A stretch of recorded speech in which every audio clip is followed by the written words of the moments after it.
So firstly, I'd like to say thank you to Rob and also to all Kenyans for this opportunity for me to talk about Singapore. I must say that I cannot purport to be representing the government, but in the academia, I think that gives me a certain position to look at things perhaps from a perspective as a non-government person. So it's very interesting just now listening to the Israelite experience. So allow me to share the Singapore experience. And actually the title of this topic is called Entrepreneurial Ecosystems Around the World and What We Can Learn from Them. I must say that for Singapore, we have a lot more to learn from the world than from the world to learn from us. But with our limited experience, I'll be happy to share what we do. So for all of you who are very familiar with Singapore, you know how big we are. Even the head of the arrow can totally cover the size of our country. And in fact, I'm glad just now Rob was telling me that now I have 15 minutes. At first I was told that I was given 12 minutes. And what is the difference between this is that in 15 minutes, I can actually fly across the whole country 4 times. I could only do it for 3 times just now, literally in just 4 minutes. And I'm not talking about our Commodore, our colonel who's flying in an F-16 or so on. We are talking about a normal commercial flight.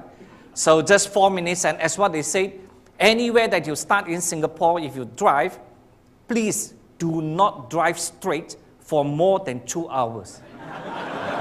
You know where you will end up in. So it's a small country, very, very small country, and actually still relatively new. When I say relatively new, is that let us bring ourselves, by the way, talking about the small country, today the population is about 5.2 million. I just came back from Guangzhou, and just the city of Guangzhou in China probably have more than twice the number of people in just this one whole country. And to bring ourselves back, so in the 50s, you'll probably find that this is the housing, type of housing for maybe 80-90% of the population. So it's a very, very poor country indeed, and it has somewhat changed.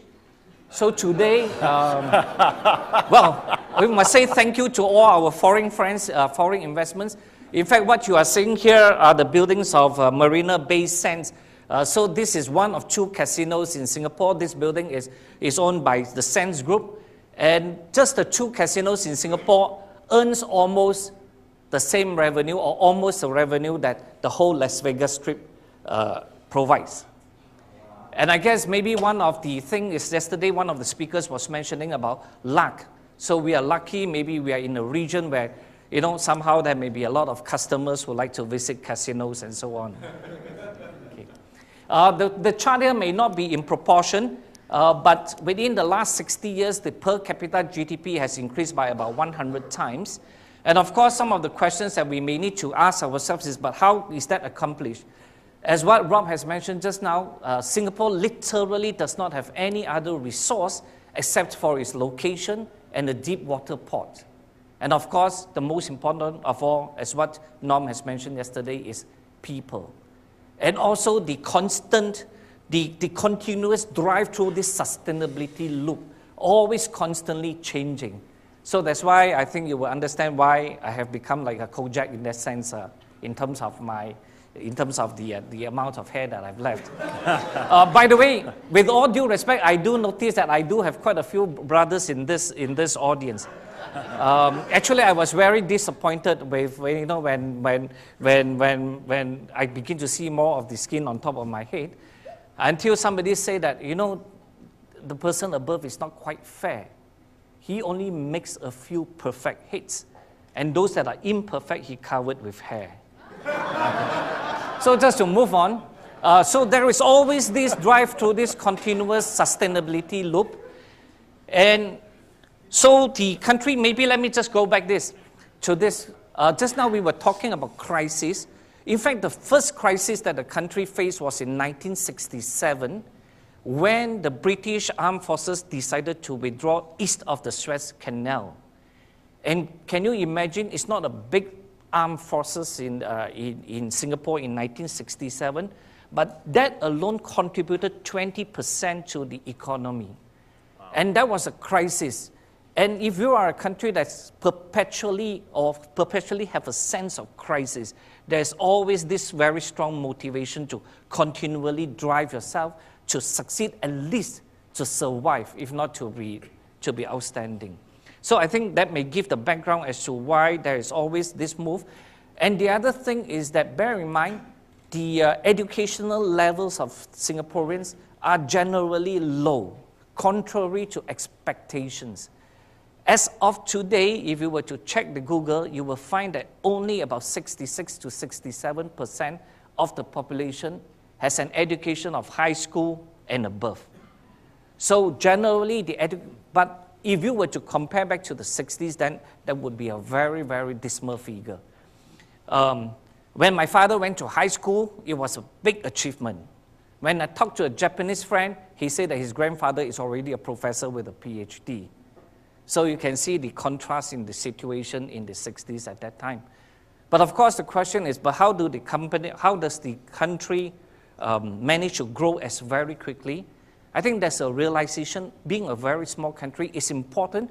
It's important to have a very good system.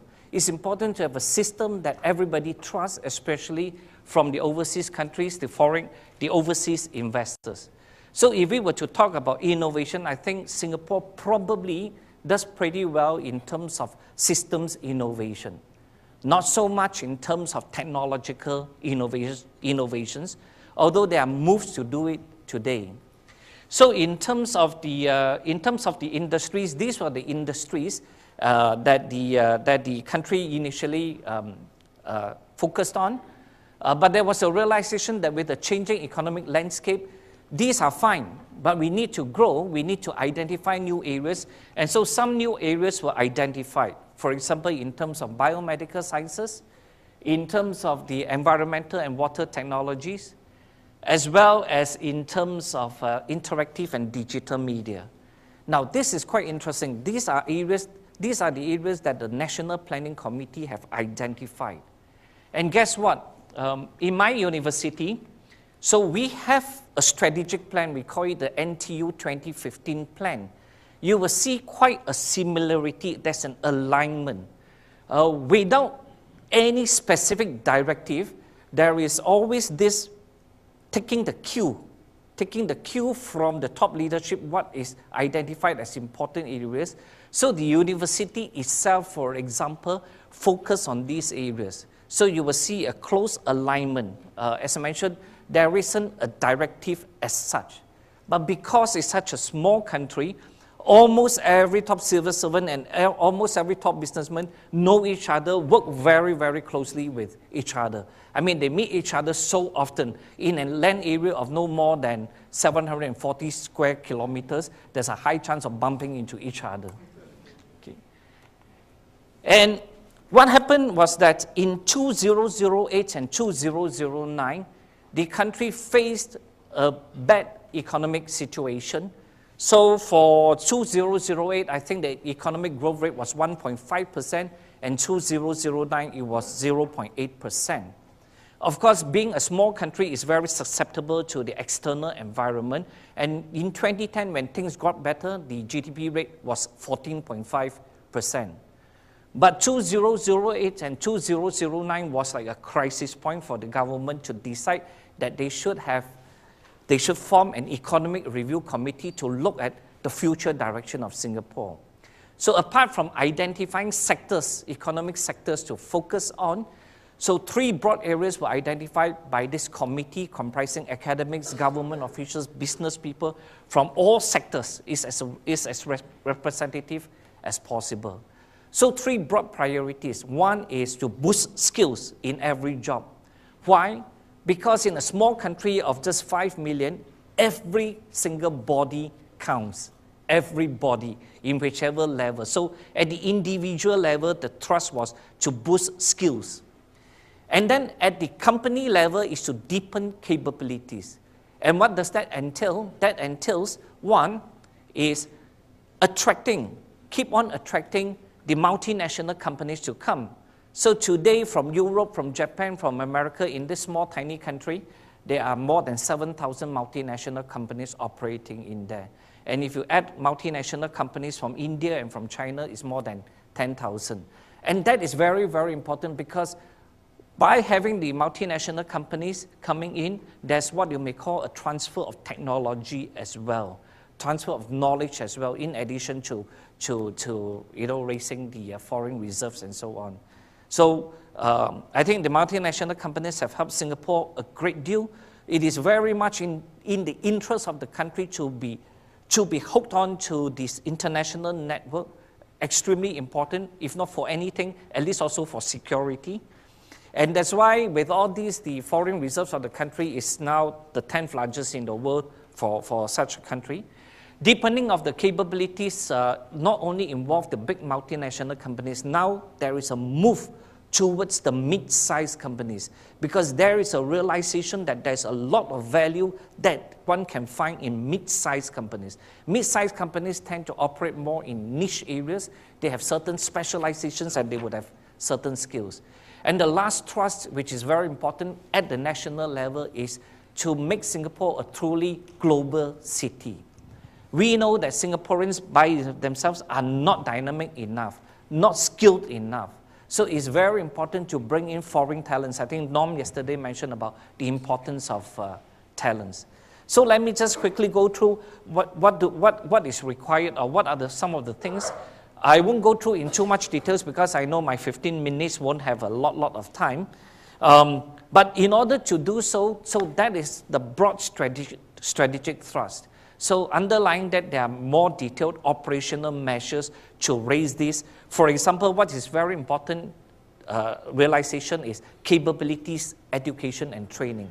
Because given that people are the only asset that Singapore have, apart from the deep water port, which is being threatened with the melting of the Arctic ice cap. So one fine day, the port of Singapore, which today is amongst the 3 largest ports, busiest ports in the world, will soon find that role could be overcome by the fact that the Arctic ice cap is melting. In 30 years' time, 30 to 50 years' time, it will be easy for ships to travel from North America to Japan without going through the Southeast Asian area.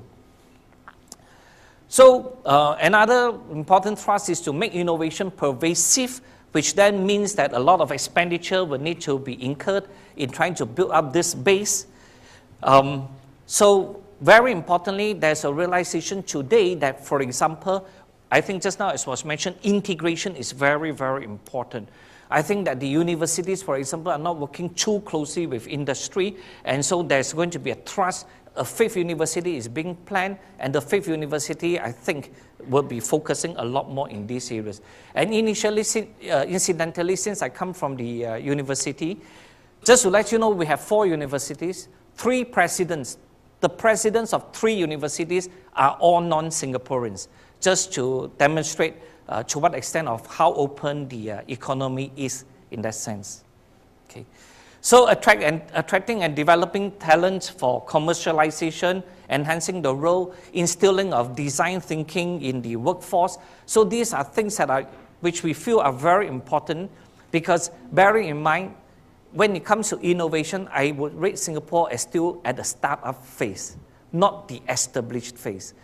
Of course, when it comes to systems innovation, as mentioned, it could be well different. So enhancing fiscal incentives.